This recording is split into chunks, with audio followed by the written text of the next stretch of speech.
नमस्कार दोस्तों, स्वागत है आप सभी का मेरे चैनल स्टोरी टेलर दिव्या में।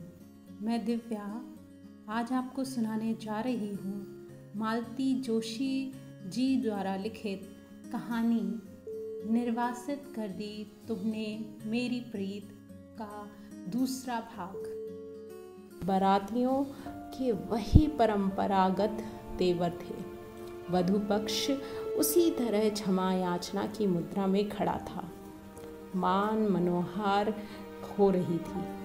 पता नहीं किससे क्या बदसलूकी हो गई थी कि बाराती नाराज हो गए थे। दूल्हे की गोली दरवाजे पर ही रोक दी गई थी और मान मनोबल का दौर जारी था। छज्जा मेरी सहेलियों से पट गया था। सब दूल्हे को देखने के लिए बेताब थी और दूल्हा था कि दूर सड़क पर खड़ा हो गया था। खुसुर फुसुर सुनकर मुझसे भी कमरे में नहीं बैठा गया। मैं भी अपनी बनारसी साड़ी संभालती हुई सखियों के पीछे आ खड़ी हुई। ऊपर से देखा बाबूजी, भैया, चाचा जी सबके सब हाथ जोड़े प्रार्थना किए जा रहे हैं और सामने वाले तनी हुई मुद्रा में खड़े हैं। मेरा तो खून जैसे उबलने लगा, कनपटियां पकड़ने लगी।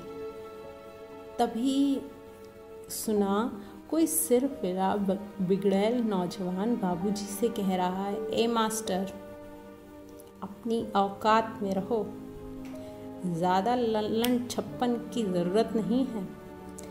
यह सुना था कि मुझे तो जैसे आग लग गई। मैं दनादन सीढ़ियाँ फलांगती नीचे उतर आई। बीच मंडप में आकर मैंने ऐलान कर दिया, बाबूजी, इन लोगों को विदा कर दीजिए, यह शादी नहीं हो सकती। सब लोग एकदम सन्न रह गए। अम्मा तो बेहोश ही हो गई। अब भैया, भाभी, चाचा सब मुझे समझाने में जुट गए। बाबूजी ने भी कहा, बेटा, यह कोई अनोखी बात नहीं है, ऐसा तो होता रहता है। हिंदुस्तान में हर बाराती अपने को राजा समझता है और बेटी का बाप दुनिया का सबसे निरीह और असहाय प्राणी। उसे इन जिल्लतों से गुजरना ही पड़ता है। पर तू इतनी सी बात के लिए अपनी ज़िंदगी तबाह ना कर। नहीं बाबूजी, यह मेरे लिए इतनी सी बात नहीं है। ऐसे संस्कारहीन परिवार में मेरा गुजारा नहीं हो सकता। इससे तो मैं कुंवारी ही भली हूँ। लिहाजा बारात बेरंग लौटा दी गई। हिंदुस्तान में जिस लड़की के घर से बारात लौट जाती है उसकी शादी फिर आसानी से नहीं हो पाती है। मेरी भी नहीं हो पाई। बाबूजी को जिंदगी भर इसका मलाल रहा। भैया भाभी को तो अच्छा बहाना मिल गया। उन्होंने तो यह कहकर पल्ला झाड़ लिया कि अब हम पम्मी की शादी का भी जोखिम नहीं लेंगे। बेकार की जगहसाई होती है। पम्मी ने भी किसी को जहमत नहीं दी, किसी के एहसान नहीं दिए। उसने खुद अपने लिए पति चुन लिया और मंदिर में फेरी ले लिए। घर वालों को बाद में सूचना भेज दी। उसे गर्व है कि उसने उसके लिए न किसी ने जूते चटकाए और न ही किसी के पैर पूजे। पिछड़ी पीढ़ी की लड़कियां थीं हम, फिर भी इतना साहस कर सकें और ये तथाकथित आधुनिक। एक केवल दिव्या ही थी जो छाया की तरह पापा के साथ लगी हुई थी। उसे देखकर लड़के और बहक रहे थे, पर वह अपना संयम बनाए हुए थी। उत्तेजना से कई बार उसका चेहरा लाल हो जाता था, माथे की नसें तन जाती थीं, पर उसने अपनी गरिमा बनाए रखी, जिससे अभद्रता अपने आप लज्जित होती रही। उसे चिंता थी तो पापा के बीपी की। इसलिए वह उन्हें यथासंभव तनाव मुक्त रखने का प्रयास कर रही थी। सच, ये 2-3 सालों में ही वह कितनी परिपक्व हो गई थी। मुझे अनायास आलोक की याद हो आई। वह होता तो क्या दिव्या को इन भेड़ियों के बीच जाने देता? अगर वह होता तो जितेंद्र की तरह खड़े खड़े तमाशा नहीं देखता। एक ढाल की तरह, अंग रक्षक की तरह दिव्या के साथ होता और उसका साथ होना ही लोगों पर रौब डालने के लिए काफ़ी होता। बिना किसी बड़ी दुर्घटना के जब खाना पीना समाप्त हो गया तो सब ने चैन की सांस ली। थोड़ी सी फुर्सत मिली तो मैंने दिव्या से पूछा, तुम्हारे आलोक दा नज़र नहीं आ रहे? वे तो कब के पास होकर चले गए। उन्हें निमंत्रण नहीं दिया। पापा के इतने सारे स्टूडेंट्स हैं, किस किस को निमंत्रण देंगे। फिर आलोक दा का तो पता भी नहीं है हमारे पास। उन्होंने कभी संपर्क करने की कोशिश नहीं की। मैंने पैनी नज़रों से उसकी आंखों में झांक कर देखा, चेहरा पढ़ने की कोशिश की, पर मुझे वहाँ कुछ नहीं मिला। क्या बचपन के साथ बचपन का प्यार भी हवा हो गया, या वहाँ कुछ था ही नहीं? दिव्या जब किसी काम से उठकर चली गई तो छाया ने अपनी छुटकी को थपकते हुए कहा, एक बात बताऊं बुआ, किसी से कहोगी तो नहीं?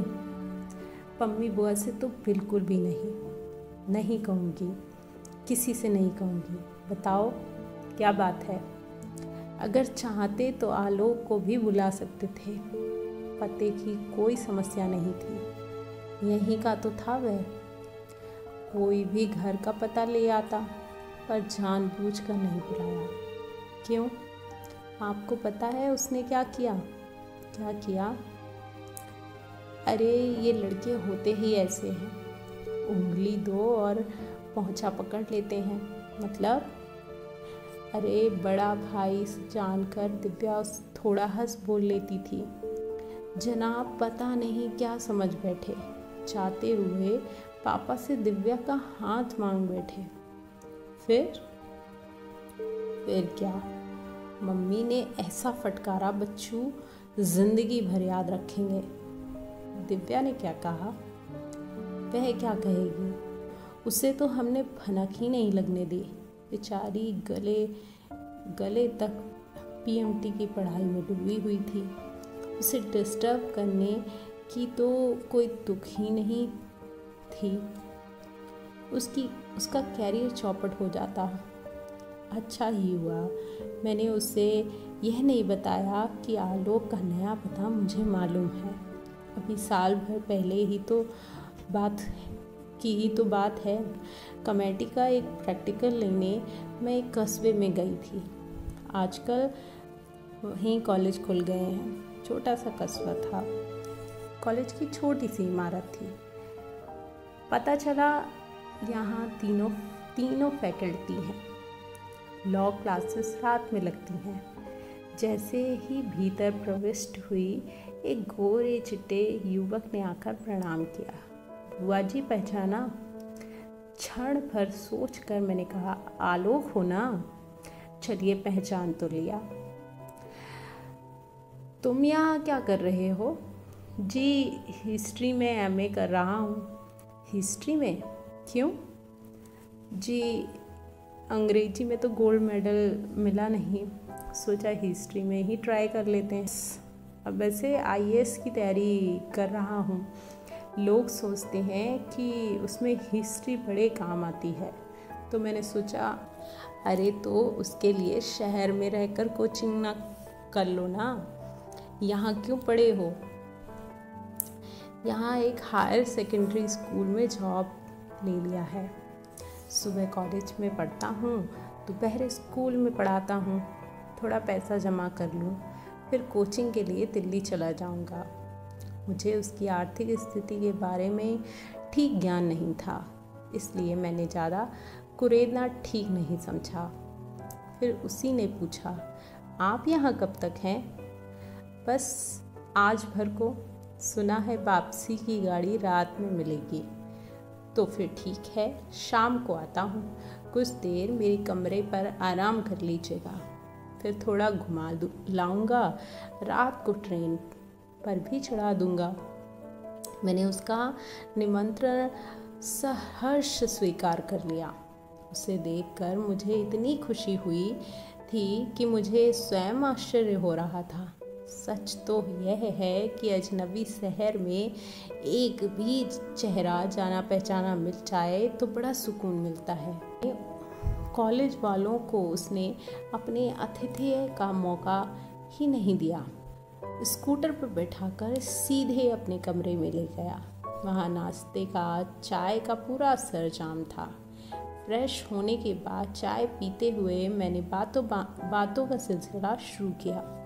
दिव्या का मेडिकल में हो गया है, तुम्हें पता ही होगा। अच्छा, कहाँ हुआ? जबलपुर में। कमाल है, यह दूसरा साल चल रहा है और तुम्हें पता ही भी नहीं। तुम तो उसके गुरु हुआ करते थे। अरे काहे का गुरु, वह तो एक बेरोजगारी जो मैं ढो रहा था। आंटी जी तो हर किसी को कुछ ना कुछ काम लेने में माहिर थी। मैंने बीएससी किया था, इसलिए दिव्या को कोचिंग मेरे गले पड़ गई। ये बात तो तुम ठीक कहते हो। हमारी भाभी इस मामले में बड़ी उस्ताद हैं। उन्हें डर भी नहीं लगता। घर में 3 जवान बेटियां हैं, फिर भी लड़कों का जन्मघट लगा रहता है। पता नहीं भैया को ये सब कैसे अच्छा लगता है।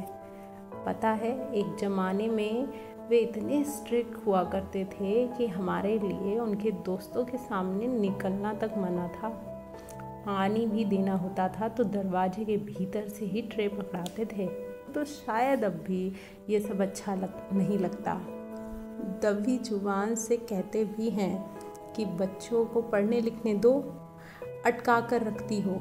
पर आंटी कहाँ मानती हैं। कहती हैं हर जगह तो मैं लड़कियां नहीं भेज सकती, कुछ काम तो लड़कों को ही करने होते हैं। भाभी के पास यही एक हथियार तो है जिसके बल पर वे भैया को चुप करा देते हैं। माफ़ कीजिएगा, आपके भैया भी इतने भी बेचारे नहीं हैं। गुरु निंदा नहीं करनी चाहिए, पाप लगता है। पर सच बात जुबान पर आ ही जाती है। सर खुद कुछ नहीं कहते, बस आंटी के कंधे पर रख कर बंदूक चलाते हैं। मतलब आंटी सिर्फ काम ही करवाती हैं। ऐसा नहीं है कि दुनिया भर का सामान वे मंगवाती रहती हैं। जिसने भी पैसे मांगे समझ लो हमेशा के लिए खारिज हो गया। और घर के कमाऊ व्यक्ति को यह तो नज़र आता ही होगा कि घर में जो बेहिसाब सामान आ रहा है वह उसकी आमदनी के अनुपात से बहुत ज़्यादा है। फिर भी वे चुप रहते हैं। इसका मतलब साफ है कि उनकी इस मामले में मूक सहमति है। मैं चुपचाप चाय गटकती रही। जवाब में कहती भी क्या, आपके सामने यह सब कहना अच्छा नहीं लग रहा, पर एक बार बात चल निकली है तो रुकना भी मुश्किल है। मुझे गोल्ड मेडल नहीं मिला, बहुत बुरा लगा। किसी और को मिलता तो शायद इतना दुख नहीं होता। पर वह बनिए का बेटा मुकुंद, वह सबसे बाजी मार ले गया। उसके लिए वह साल भर तक सर के घर का आटा पिसवाता रहा, टेलीफोन और बिजली का बिल भरवाता रहा, उनकी गाड़ी धुलवाता रहा। छाया दीदी की शादी का तो सारा इंतज़ाम उसके ज़िम्मे था। उसका फल भी उसे मिल ही गया। मेरी ना तो इतनी हैसियत थी और ना ही मुझे ये तरीका गवारा था। सर ने जितेंद्र भैया को भी इसी तरह मैरिज दिलवाई थी। मुकुंद के समय भी उन्होंने यही उठापटक की।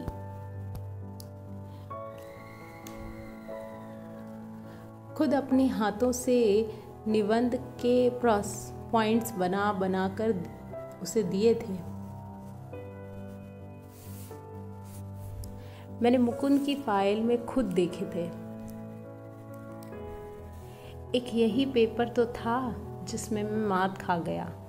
लोग कहते हैं आजकल के लड़कों को गुरुओं पर श्रद्धा नहीं रही। आप ही बताइए, ऐसे में श्रद्धा टिक सकती है? लड़का वाकई बहुत हताश, बेहद उदास हो गया था। मैंने उसकी पीठ थपथपा कर कहा, तुम तो बहुत ज़हीन लड़के हो आलोक। हर कहीं तो ये मुकुंद तुम्हारा रास्ता ही नहीं रोक सकता। देखना, एक दिन तुम उससे बहुत आगे निकल जाओगे। वह तुम्हारी छाया भी नहीं छू पाएगा। वह फीकी सी हंसी हंस दिया।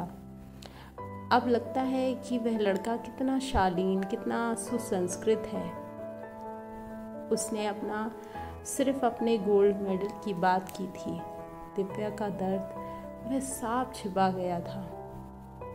दिव्या की शादी का निमंत्रण बिना किसी पूर्व सूचना के फ़ोन पर ही मिला था। वहां पहुंचकर देखा, निमंत्रण जितना अनौपचारिक था, शादी का कार्यक्रम भी उसके अनुरूप ही था। मैं एक दिन पहले पहुंची थी, फिर भी घर में ज़रा भी चहल पहल नहीं थी। मेहमानों के नाम पर मैं थी, पम्मी थी और दिव्या के मामा मामी थे और छाया चित्रा का परिवार था। पता चला बाराती भी कुल जमा 5 ही होंगे। वे लोग सुबह की फ्लाइट से आएंगे, घर पर चाय नाश्ता होगा, फिर सब लोग आर्य समाज मंदिर चले जाएंगे। वहाँ ज़रूरी रस्में करवाई जाएंगी। लौटते हुए होटल में शानदार खाना होगा और शाम की फ्लाइट से वे लोग दुल्हन को लेकर रवाना हो जाएंगे। मैंने कहा, यह क्या बात हुई भैया? इस घर की, इस पीढ़ी की यह आखिरी शादी है। कुछ तो धूमधाम होनी चाहिए। शाम को एक अच्छा रिसेप्शन ही दे देते। अपनी लाडली से पूछो, वह इसी शर्त पर राजी हुई है कि नहीं तो रजिस्टर्ड मैरिज के लिए अड़ी हुई थी, पर हमारा मन ही नहीं मान रहा था। हमने कहा, सादगी से ही सही, संस्कार तो होने चाहिए। बड़ी मुश्किल से तैयार हुई है। दिव्या ने कहा, अब इस घर में 2 हंगामे तो देख चुके हैं, तीसरा नहीं भी हुआ तो क्या फर्क पड़ता है? अब तुम ही बताओ बुआ, इतना सब झेलना क्या अब पापा की बस का है? फाइनेंशियली और फिजिकली भी। He is a weak man, you know. और वो काम तो ऐसा है कि एक बार शुरू हो गया तो निपटना, समेटने का वाला कौन है? रिटायरमेंट के बाद अब तो विद्यार्थियों का भी आसरा नहीं रहा। मैं दुल्हन बनकर मंडप में बैठ जाऊंगी तो लोगों को कोई पानी पूछने वाला भी नहीं होगा। हमारी दीदियों के तो मिजाज आप जानती ही हैं। और फिर जब लड़के वालों को इन चीज़ों से में कोई दिलचस्पी नहीं है तो हमें क्या पड़ी है? भाभी बता रही थी कि तुमने गहने कपड़े कुछ भी लेने से इनकार कर दिया है। यह बताओ कि अब देने के लिए इन लोगों के पास कुछ शेष भी है? दोनों शादियों में पापा ने को एकदम निचोड़ कर रख दिया है। अब तो ग्रेजुटी और फंड वगैरह की रकम मिली है, वही उनकी जेब में कुलबुला रही है। वही सब मुझ पर खर्च कर देंगे तो बाकी जिंदगी क्या करेंगे? किसका मुंह देखेंगे? अपने को फकीर बनाकर वे यदि मुझे कुछ देते भी हैं तो वह मेरे साथ तो जाएगा नहीं, सास के लॉकर में पड़ा रहेगा, उनके वार्डरोब की शोभा बढ़ाएगा। इससे क्या तुक है? उन लोगों ने कुछ मांग नहीं की, नहीं, सिर्फ मेरा एयर फेयर मांगा है। मैं तो इसके लिए भी तैयार नहीं थी, क्योंकि शादी के बाद यह एक तरह से उनकी जिम्मेदारी है। पर पापा ने कहा मुझे कम से कम बेटी को विदा करने का श्रेय तो लेने दो, तो मुझे चुप ही हो जाना पड़ा। मैं तो दंग रह गई। वह नन्ही सी गुड़िया कितनी समझदार हो गई थी, कितनी दूर तक का सोच रही थी। अपने मम्मी पापा को उसे कितनी चिंता थी। भैया के तीनों बच्चों में वह सबसे ज़्यादा सहृदय और समझदार थी। वही लड़की अब इतनी दूर जा रही थी। खुशी की बात यह थी कि लड़का भी बड़ा हंसमुख और सुलझा हुआ था। पिछले कुछ 6 सालों से बाहर था, पर अभी तक अपनी संस्कृति, अपनी सभ्यता को भूला नहीं था। लोग भी बड़े सज्जन लगे। नहीं तो अपने ग्रीन कार्ड होल्डर बेटे को कोई यूं सेत में ब्याह देता है क्या?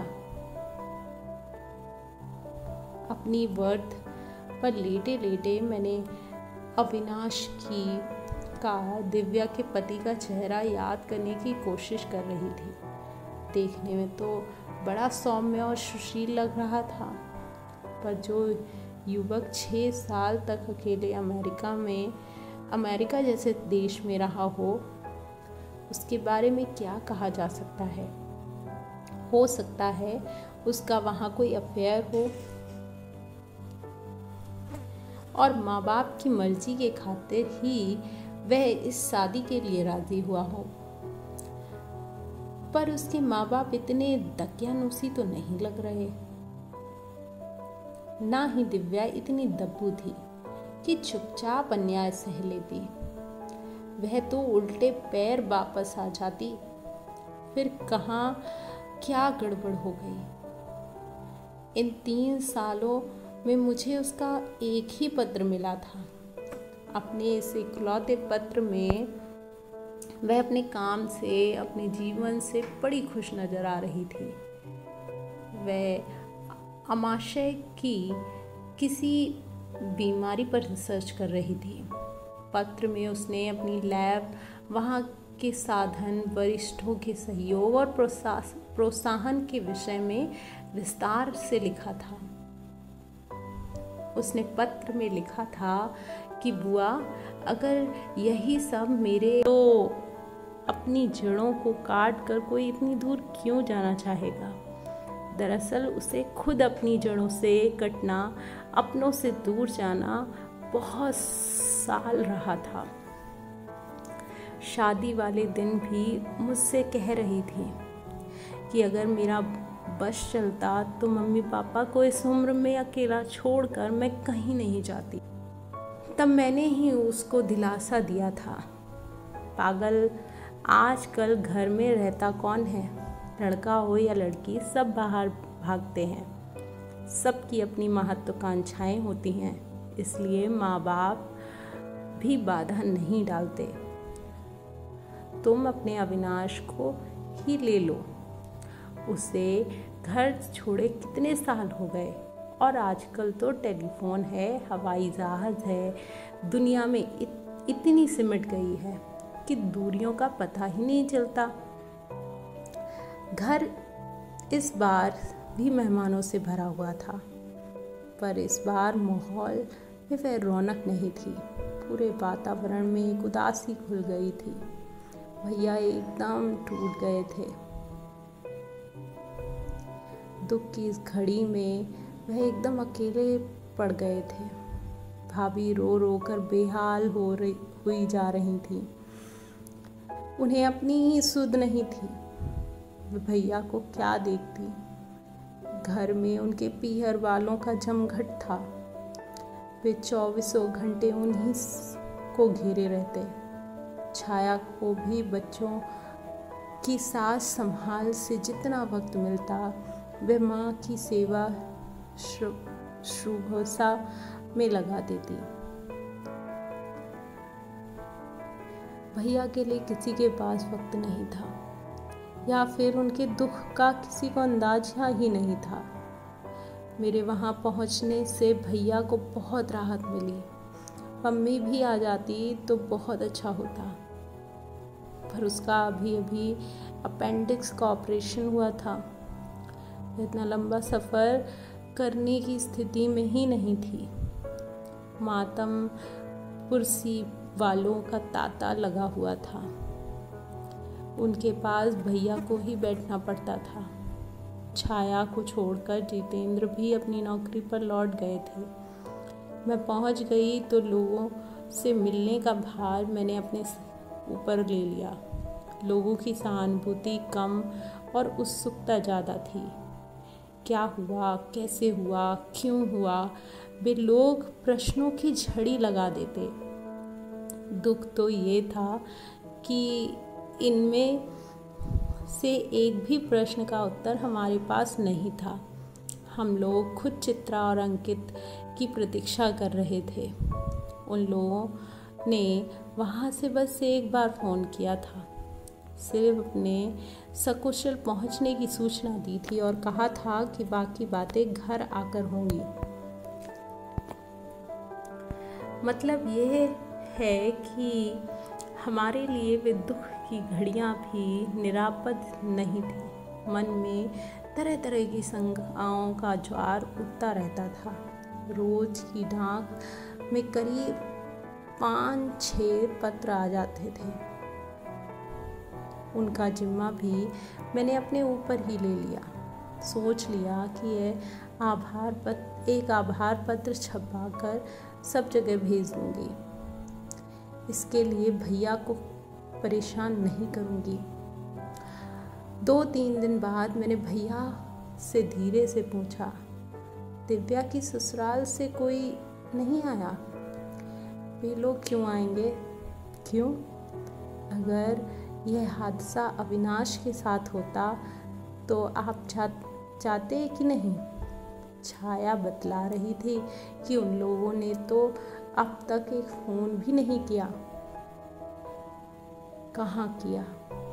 डिटेल्स जानने के लिए मैंने ही एक बार फ़ोन लगाया था तो किसी ने ढंग से बात भी नहीं की। अच्छा, ऐसी भी क्या नाराज़गी है? नाराज़गी तो है। क्यों? भैया ने टोहो लेने की गर्ज से इधर उधर देखा, फिर बोले, चल ऊपर छत पर चलते हैं, थोड़ी खुली हवा में बैठेंगे। यहाँ तो दम घुटने लगता है। आपको सीढ़ियाँ चढ़ना मना है ना? अरे कुछ नहीं होता, इतना बड़ा घाव झेल गया तो एक आध बार सीढ़ी चढ़ने से कुछ नहीं होगा। मैं समझ गई कि खुली हवा का तो बहाना है। भैया मुझसे कुछ कहना चाहते हैं, इसलिए फिर मैंने प्रतिवाद नहीं किया। छत पर हमेशा की तरह 2 बेड की कुर्सियाँ पड़ी थीं। वहाँ बैठकर थोड़ा सुताने के बाद भैया बोले, ये बात मैंने तुम्हारी भाभी को भी नहीं बताई थी, किसी को भी नहीं बताता, पर अब लग रहा है इससे मन में रखे रखे मेरी छाती फट जाएगी, इसलिए तुमसे कह रहा हूँ, सिर्फ तुमसे। आप मेरी ओर से निश्चिंत रहिए भैया, आपकी बात कहीं नहीं जाएगी, सिर्फ मुझ तक ही होगी, इसका विश्वास है तभी तो। भैया कुछ देर चुप रहे, फिर बोले, एक बार उनका फ़ोन आया था। किसका? दिव्या के ससुर का? हाँ। बोले अविनाश वापस आना चाहता है, आकर यहाँ अपना नर्सिंग होम खोलना चाहता है। मुझे पहले से पता नहीं था, मैंने तो अपनी सारी पूंजी अभिलाष को दे दी। अब मेरे पास कुछ भी नहीं है। अभिलाष कौन? उनका बड़ा बेटा। हाँ, पति पत्नी दोनों डॉक्टर हैं। दोनों ने सरकारी नौकरी छोड़कर अपना नर्सिंग होम शुरू किया है। 3 मंजिला बिल्डिंग बना ली है। दिया आपने क्या जवाब दिया? मैंने कहा, देखिए, मुझसे जो भी बन पड़ेगा मदद करूँगा, पर मेरे पास एक मुश्त इतनी रकम कहाँ है कि नर्सिंग होम बन सके। 3 बेटियों की शादी कर चुका हूँ। तपाक से बोले, हमने तो आपसे कुछ नहीं लिया, ना ही शादी में एक पाई भी खर्च होने दी, तो क्या अब वसूलने का इरादा है? मैंने उनसे कहा कि यह तो आपका बड़प्पन है कि आपने इतनी सादगी से शादी की, पर मेरे पास हैंड कैश सचमुच बहुत कम है, नाम मात्र को है। तो बोले, आपके पास इतना बड़ा मकान तो है, इसे बेच दीजिए। वैसे भी आप 2 प्राणी हैं, इतने बड़े मकान का क्या करेंगे? कहीं अच्छा सा फ्लैट ले लीजिए, मेंटेन करने में भी सुविधा रहती है। फिर आपने क्या कहा? क्या कहता? मेरा तो दिमाग सुन्न हो गया। मैंने कहा, सोच कर बताऊंगा। तो दूसरे दिन फिर फ़ोन आ गया। मैंने कहा, देखिए, यह मकान मेरे अकेले का नहीं है, यह मेरी पुश्तैनी संपत्ति है। इस पर मेरी बहनों का भी हक है और बेटियों का भी। कुछ भी करने से पहले सबकी सहमति लेनी होगी। अगर बेचता हूँ तो सबको हिस्सा भी तो देना पड़ेगा। मुझे तो आज पहली बार पता चला कि इस मकान पर मेरा भी हक है। मैंने मन ही मन बाबूजी की दूरदर्शिता को धन्यवाद दिया कि उन्होंने ज़मीन बेचकर शहर में यह हवेली नुमा मकान खरीद लिया था। उनकी नौकरी में तो यह कभी भी संभव नहीं था। मुझे खुशी भी हुई कि भैया इस पर हमारे हक को स्वीकार कर रहे हैं। खुशी के इस आवेश में मैंने कहा, भैया, औरों की बात तो मैं नहीं जानती, पर मैंने अपना हक आपको दिया। भैया सूखी हंसी हंस कर बोले, अब तो खैर उसकी कोई ज़रूरत ही नहीं है, पर तुम्हारे विषय में तो मैं उस समय भी निश्चिंत था। पर और लोग अपना हक कैसे छोड़ देते और क्यों छोड़ते? मम्मी को तो मैंने शादी में कुछ भी नहीं दिया। छाया को 3 बेटियां बिहानी हैं। चित्रा की ज़रूरत नहीं है, फिर भी सबको देने के बाद जो बचता है उसमें या तो हमारे सर पर छत बचती या अविनाश का नर्सिंग होम खड़ा होता। फिर मैंने उन्हें अपनी समस्या बताई तो बोले, देखिए, वह मेरा बेटा है, उसके लिए मैं तो कुछ ना कुछ करूँगा ही, चाहे मुझे पत्नी के गहने ही क्यों ना बेचने पड़े। आपके कान में बात डालने का मकसद सिर्फ इतना था कि वह आपका भी कुछ लगता है, इसलिए आपका भी कुछ फर्ज बनता है। इस समय वहाँ बहुत रिसेशन चल रहा है। बाहर वालों को ज़बरदस्ती रिटायर करके स्वदेश भेजा जा रहा है, इसलिए वह बहुत इनसिक्योर फील कर रहा है। मैं उसे आश्वस्त करना चाहता हूँ। कहने को तो घर में भी एक नर्सिंग होम है, पर वहाँ उसका काम करना ठीक नहीं होगा। वह हमेशा अपने आप को भाई का मोहताज समझेगा। इस समय उसकी मनस्थिति इतनी विचित्र है कि जरा से में उसका ईगो हर्ट हो सकता है। भैया, मुझे तो ये सारा प्रोजेक्ट ही विचित्र लग रहा है। फिर उन्होंने एक और सुझाव दिया, आप ऐसा क्यों नहीं करते कि ऊपर अपने लिए 2 कमरे बनवा लें और नीचे का हिस्सा बच्चों के लिए छोड़ दें। वे अपने हिसाब से उसे डेवलप कर लेंगे। भैया, मुझे लगता है उनका शुरू से ही यह मकसद रहा होगा। वे बड़ी चतुराई से धीरे धीरे असली बात पर आना चाहते थे। क्या पता, मुझे अगर पता होता तो यह सवाल दिव्या की ज़िंदगी से जुड़ा है तो 1 मिनट में मकान खाली कर देता, भले ही सारी ज़िंदगी सड़क पर गुजारनी पड़ती। आपने दिव्या से तो बात की होगी? हाँ, मैंने डॉक्टर साहब से सोचने के लिए थोड़ा और वक्त मांग लिया और दिव्या को फ़ोन किया। सुनकर वह तो जैसे आसमान से गिरी। उससे तो कुछ पता ही नहीं था। तुम्हें तो मालूम है कि वह जो काम करती थी लग कर करती थी। उसे उस समय भी वह अपनी रिसर्च में मशरूफ थी। उसकी दुनिया लैब में ही सिमट कर रह गई थी। बाहर कैसी हवा बह रही है उसे मालूम ही नहीं था। उसने कहा, पापा परेशान ना हो, मैं 2 दिन बाद फ़ोन करती हूँ। फिर किया? हाँ, पूरे 6 दिन बाद।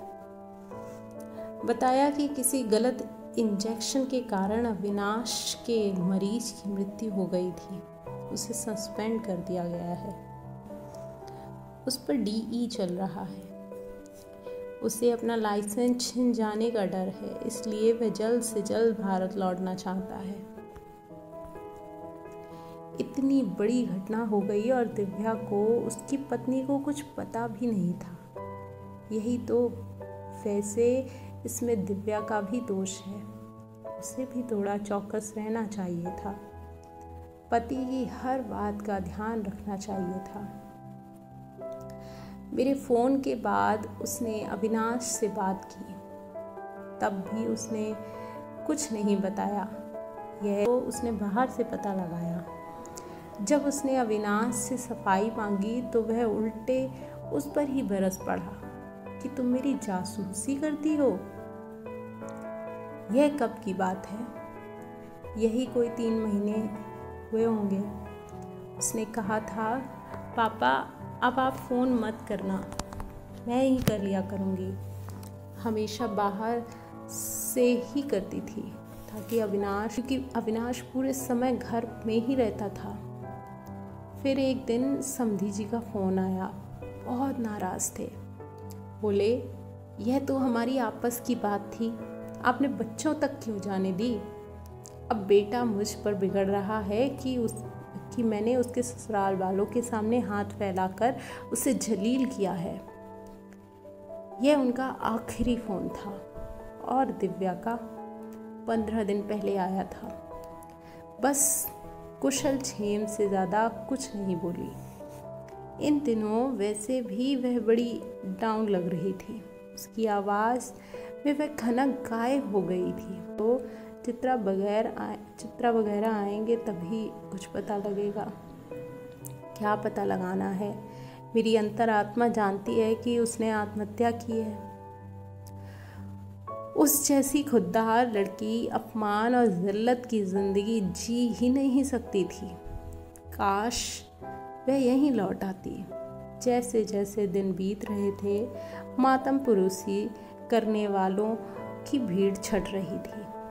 हम लोग भी बार बार वही सब दोहराने की ऊब से बच गए थे। जिस दिन आलोक आया, हॉल एकदम खाली था। उसे देखकर मुझे जरा भी आश्चर्य नहीं हुआ। जानती थी जहाँ भी होगा खबर लगते ही दौड़ा चला आएगा। पर उसने बताया कि ये मात्र सहयोग है। वह बहन की शादी में घर आया था। दिव्या के बारे में यहीं आकर पता चला। बताया कि वह आजकल असम में है, कलेक्टर है। बहन की शादी है तो पत्नी के साथ आई होगी ना? मैंने पूछा। जानना चाहती थी कि अब तक कुंवारा बैठा है या शादी कर ली। पत्नी आई तो है पर उसे यहाँ नहीं ला सका। घर में मांगलिक कार्यक्रम है ना? माँ मातम परोसी पर आने की इजाज़त नहीं देती। मैं तो खुद बिना बताए आया हूँ। जाने से पहले एक बार फिर आऊँगा तो आरती को भी साथ लेता आऊँगा। भैया पूरे वक्त गुमसुम बैठे रहे। उन्होंने आलोक को देखकर भी अनदेखा कर दिया। मैं ही पूरे वक्त बात करती रही थी, पर अंदर से मुझे बहुत अटपटा लग रहा था। ऐसी भी क्या नाराज़गी। एक शख्स शादी वाले घर से छुपकर आपके दुख का हिस्सा बांटने चला आया है। आप उससे दो बातें भी नहीं कर सकते, कुछ नहीं तो हालचाल ही। एक तरह से अपराध बोध से ग्रसित हो गई। जानबूझकर उसे छोड़ने गेट तक गई। मैंने कहा, आलोक, भैया के बर्ताव का बुरा मत मानना। भैया के बर्ताव का बुरा मत मानना प्लीज़। अभी वे इस थक्के से उभर नहीं पाए हैं। दरअसल ये आघात ही इतना ज़बरदस्त है कि हम सब की मति कुंठित हो गई है। फिर वे तो उसके पिता हैं। वह कुछ क्षण मुझे एकटक देखता रहा, फिर बड़े ही तरल स्वर में बोला, बुआ जी, आपका तो इतना बड़ा परिवार है। आप हैं, दीदी लोग हैं, सर हैं। क्या आप में से कोई ऐसा नहीं था जिससे वह मन की बात कह सकती, संकट के समय में जिस पर भरोसा कर सकती? उसका इस तरह चुपचाप चले जाना क्या ज़रूरी था? और बात करते करते उसकी आंखें झला आई थी। कस्बे की उस शाम अपने रिजल्ट के बारे में बोलते हुए वह अपनी इस चोट को, इस दर्द को छिपा गया था, पर आज उसने ऐसा कोई प्रयास नहीं किया। भीतर आकर देखा, दोनों मुट्ठियां छाती पर कसे हुए भैया निशब्द बैठे हैं। मैं तो एकदम घबरा गई। क्या हुआ भैया, तबीयत तो ठीक है ना? कुछ नहीं रे। इस लड़के को देखकर छाती में एक बगला सा उठा था, उसी को दबा रहा हूँ। मैं आश्चर्य से उन्हें देखती रही। कितना सुंदर है, कितना होनहार, कितना सुशील। दिव्या पर जान छिड़कता था। अगर शादी हो जाती तो उसे देवी बनाकर पूजता। उस दिन उसकी बात रख ली होती तो दिव्या आज हमारे बीच होती, पर आए देश में अजनबी लोगों के बीच में झटपटा कर प्राण ना दे देती। पर क्या करूं, तुम्हारी भाभी को यह सब रास ही नहीं आया। उत्तर में मौन ही बनी रही मैं। इसकी बात कहने को बस इतनी सी थी ये कहानी। निर्वासित कर दी तुमने मेरी प्रीत। आई होप कि आपको पसंद आई हो, और अगर आई है तो प्लीज़ इसको लाइक कीजिए, शेयर कीजिए अपने दोस्तों और प्रियजनों के साथ ही साथ मेरे चैनल को सब्सक्राइब कर कतई ना भूलिए। साथ ही साथ मेरे चैनल को सब्सक्राइब करें, और साथ ही साथ मुझे कमेंट करके बताइए कि ये कहानी आपको क्यों और कितनी अच्छी लगी। धन्यवाद। मिलते हैं एक कहानी या कविता के साथ अगले संडे को।